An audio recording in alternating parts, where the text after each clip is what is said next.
What's up, everybody? It's Stephen A. Williams, president and founder of the creditrepairshop.com. I know I've been gone for a few days. I was on a trip. I needed to get some relaxation. I was thinking about everyone the whole time. Uh, this is like food to me to be able to help people. It's a weird thing being in the position to where you could just say, I'm not gonna, work anymore. And you truly do it for the service of people. And uh,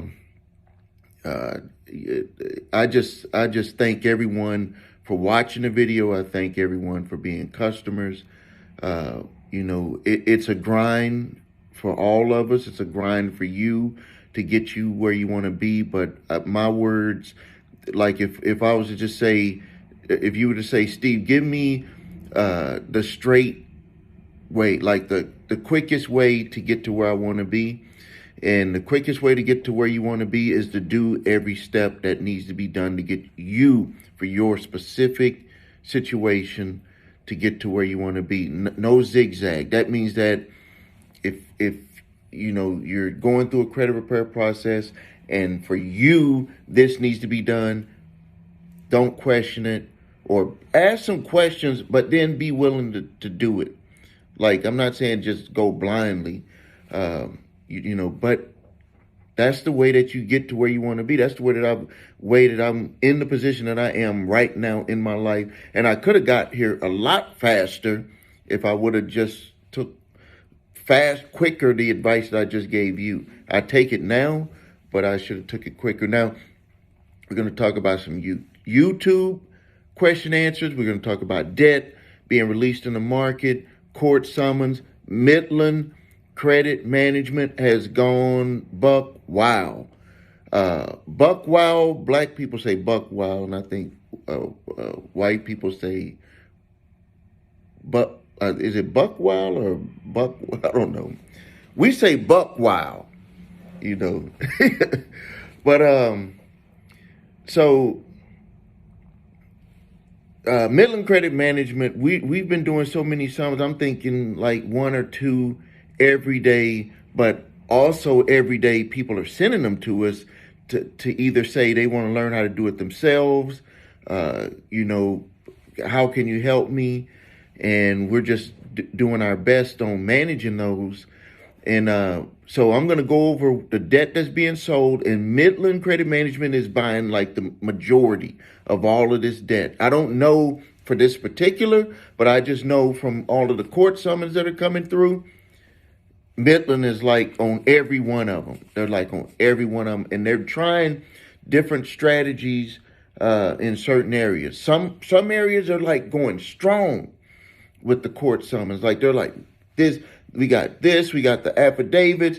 We're gonna question like 9 or 10 allegations in the complaint, and then on one that I just finished the other day only had 2, and I'm like, why did they put in the effort on these and not in the effort on those?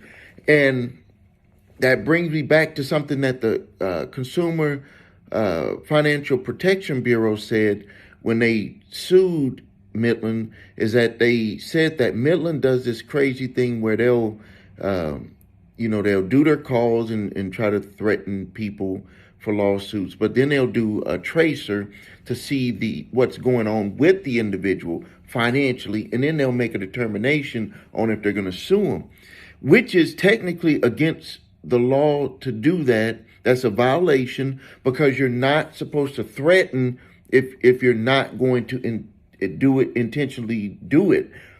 But that's that gray area, because what they try to do is say we're gonna threaten to sue you because they want to not have the expense of suing you if you're going to be one of the type of people that's not going to challenge, and then you would end up paying them the money. So the first debt that we're going to talk about, $170 million, 17,000 accounts, and the charge-off date is 2001. So we know mainly past the legal statute of limitations to collect. Average balance $9,864. They're selling it for 0.0001. 0.0001. For you that don't know, and I know everyone in my audience knows, a penny is 0.01. A penny is 0.01. So if you got 0.0001, that's crazy. So let's look. So the average charge-off date is 5/17/2001.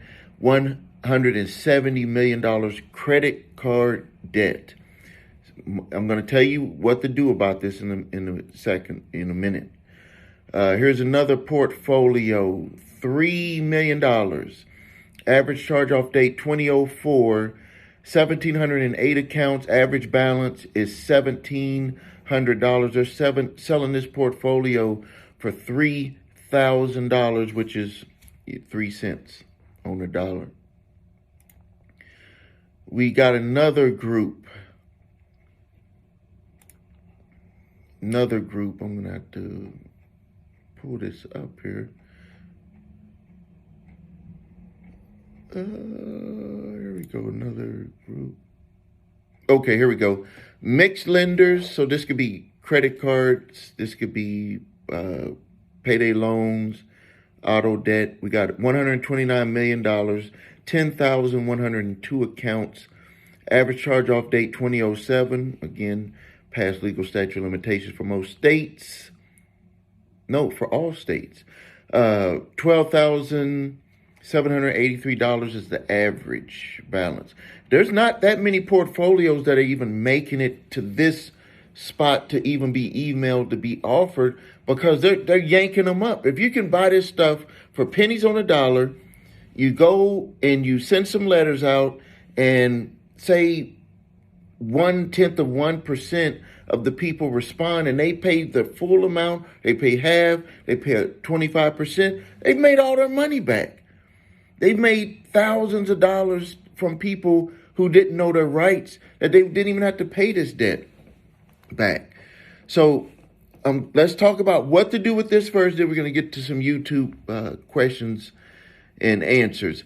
So if you have debt that's out there, even if they have not sent the 30-day letter, but especially if they sent the 30-day letter, you need to respond. The first thing you need to do, step number one, look at the debt, go to your credit reports, and see when the original charge-off date was, because that's going to be very important.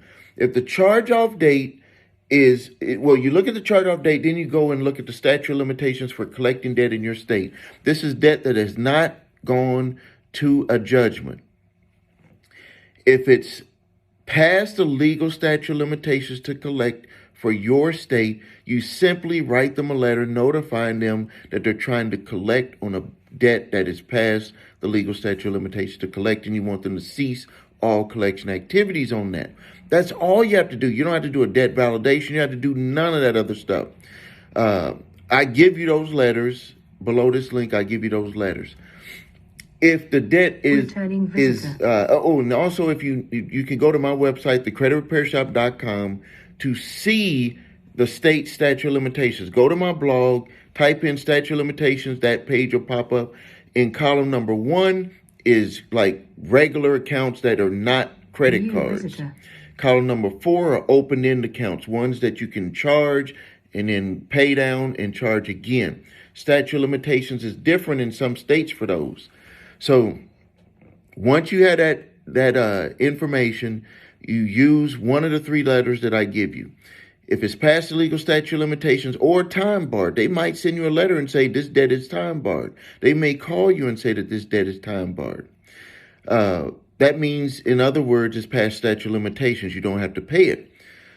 If it's past legal statute of limitations, send this letter that I give you for notifying them that it's past the legal statute of limitations. If it's not past the legal statute of limitations to collect according to your state, Then you send them a cease and desist collection activities letter, which I give you. And this letter is going to ask them certain questions to make sure that they have everything to come after you for that debt. This letter works. People send me thank yous, donations, everything. Like, this can literally save you headache, time, money, everything. They just don't expect you to respond this way. They expect you to just not answer your phone and just be like, hey, I'm not going to deal with it. That's what they want you to do. I also give you my debt validation letter. And that one will, if you have to have some back and forth, sometimes, they might say, hey, we believe you have to pay. We had a couple of statements that, even though that's not enough, but you need to be prepared to go some back and forth. And I give you that letter. So the link is below this video. So now let's talk about some of the question and answers here on YouTube. Someone said, put a comment for the credit acceptance. They said, thank you, Jesus. Yeah, credit, something is coming down the pike. It's just running very slow with consumers for credit acceptance. Some states have chosen to deal with credit acceptance on their own without doing the class action. They're like, hey, we want to deal with this right now. Another one, someone said, thank you. They got the 3 letters. They made a donation to deal with portfolio. Let's see, we got another one. Someone made a comment.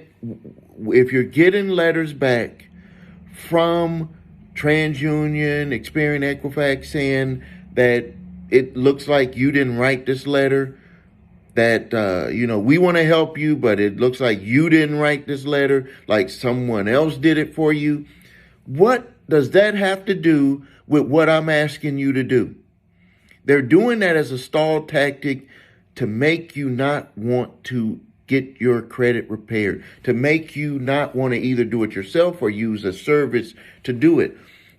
Why would they send a letter saying, it looks like you didn't prepare this professional letter? In other words, that's what they're saying.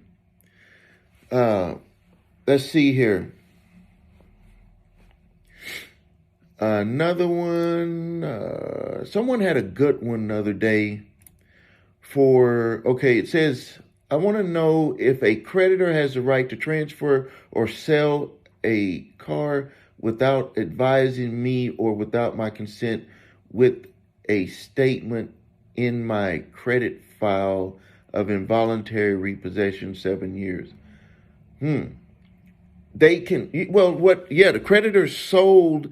If what I'm understanding is correct, the creditor took the car back. You had an involuntary repossession 7 years ago, and then they sold the debt to a debt collector. Yes, they can sell the debt to anyone. And they can sell the car at auction. So be very mindful of something that's going on right now. Number one, if the car was taken at repossession, they repoed the car. Step number 2 is they're going to sell it at auction. Number 3, they're going to say the difference between that is the deficiency balance, and they'll try to come after you for it. Something that is happening right now, dealers want cars. They're paying top dollar because they know when they finance, they're going to make the money. So they're like, pay top dollar for that used car that was repossessed, because we're going to make more money when we go and sell. We just need different inventory on our lot. So your car could be sold for more than what you actually owed on the car. But for this one here, 7 years, if they have not gotten a judgment against you and they sold the debt to a debt collector, you need to check the statute of limitations for your state, because it could be past the legal statute of limitations for them to collect. In most states, 7 years. There's only a few states that go past 6 years. Next. Someone said, feeling gratitude, expressing, wrapping a present and not giving it. I got a 950 credit score. He said they got gratitude they said thank you. They got a 950 credit score from our service. Whoa, that's a huge testimonial. Huge testimonial. You need to make that testimonial on our reviews. We never did usually ask for people to put those on there. We had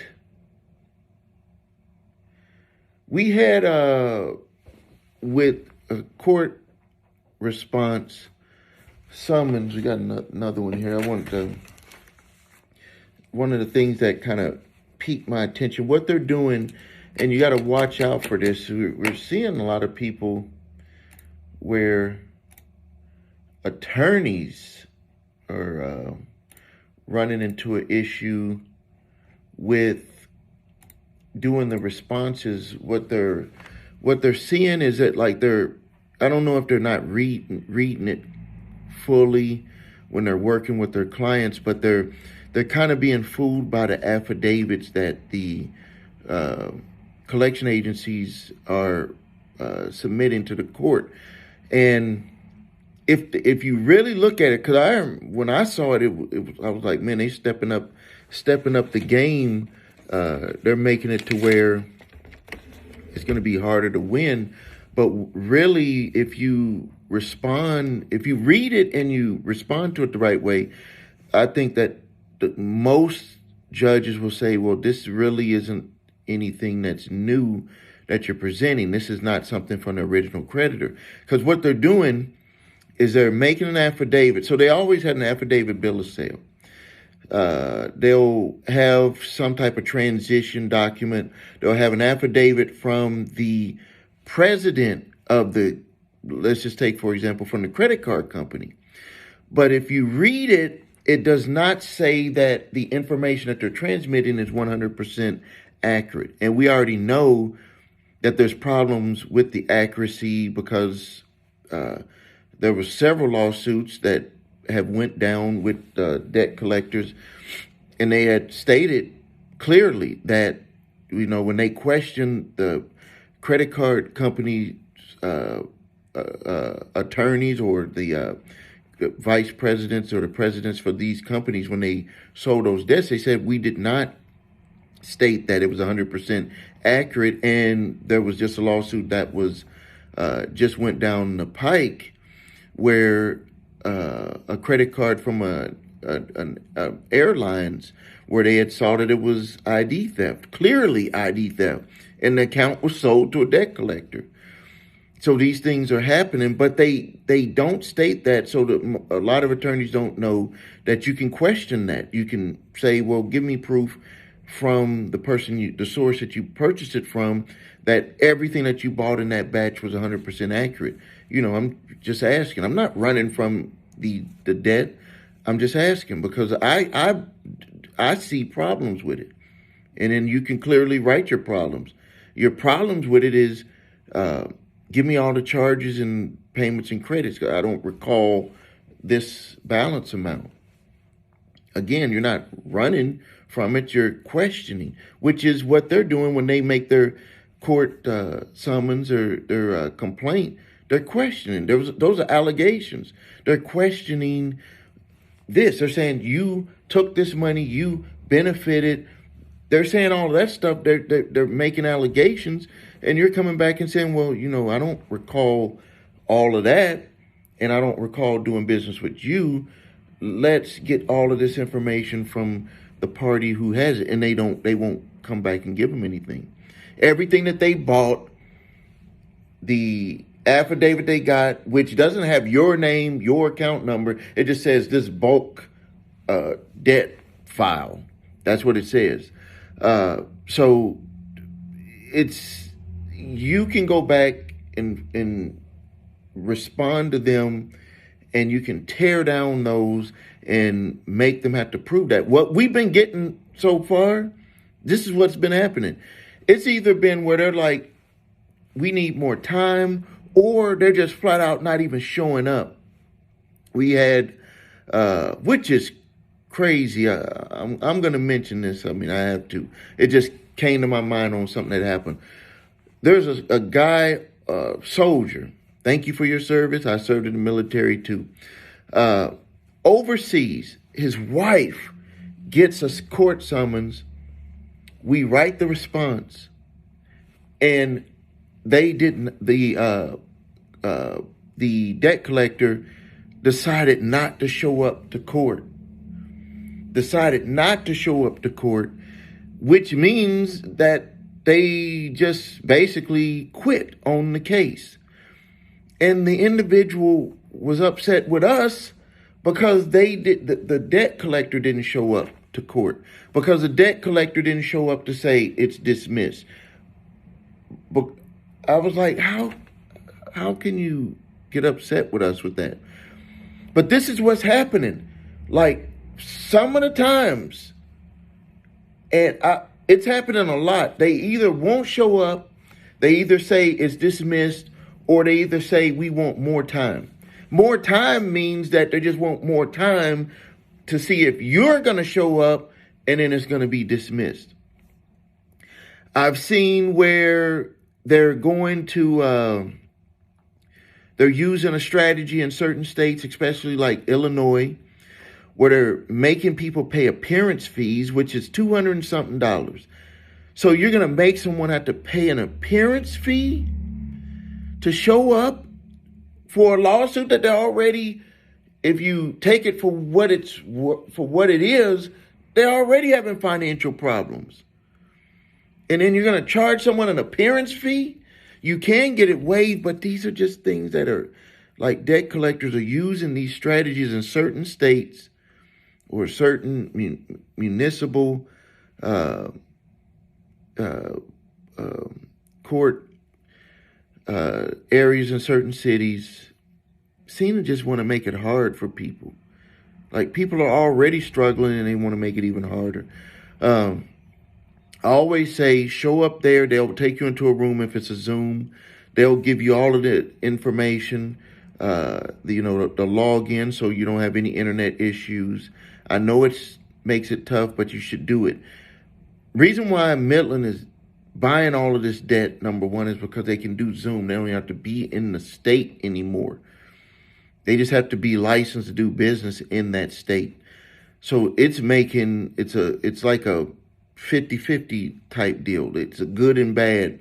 It's bad because they can do more lawsuits. It's good because they're, in a way, getting a little lazy because they can just do everything from their location.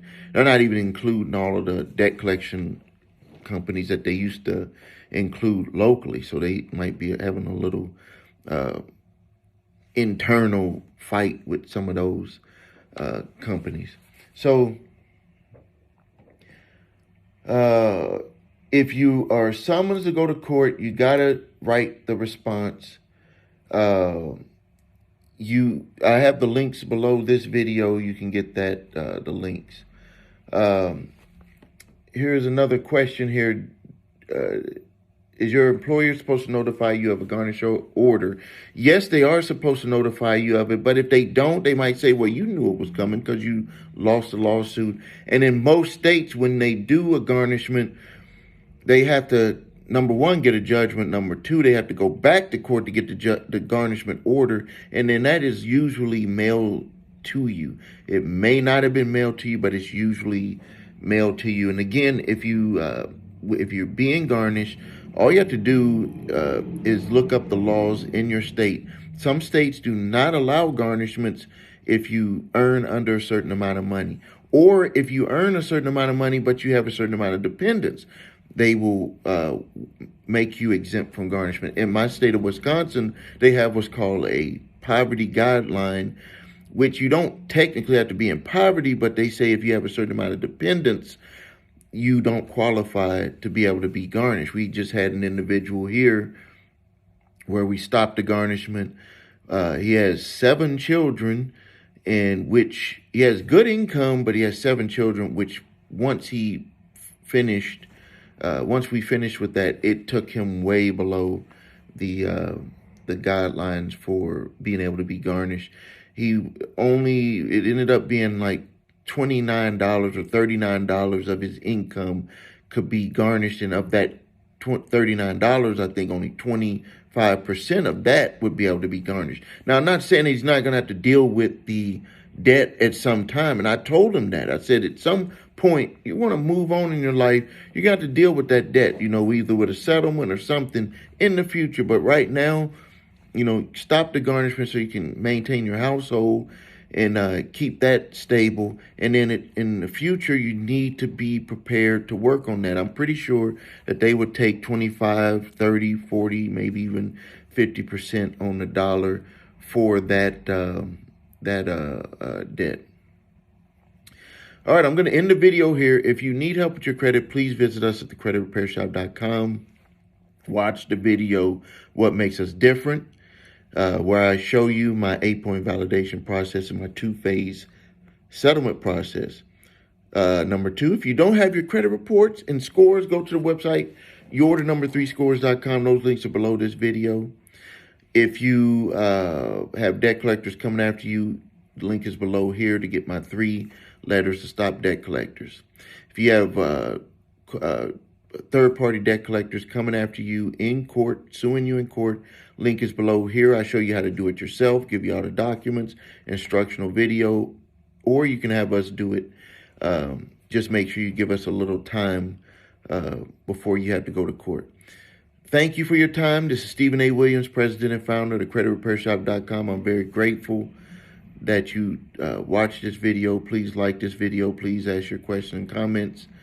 And until next time.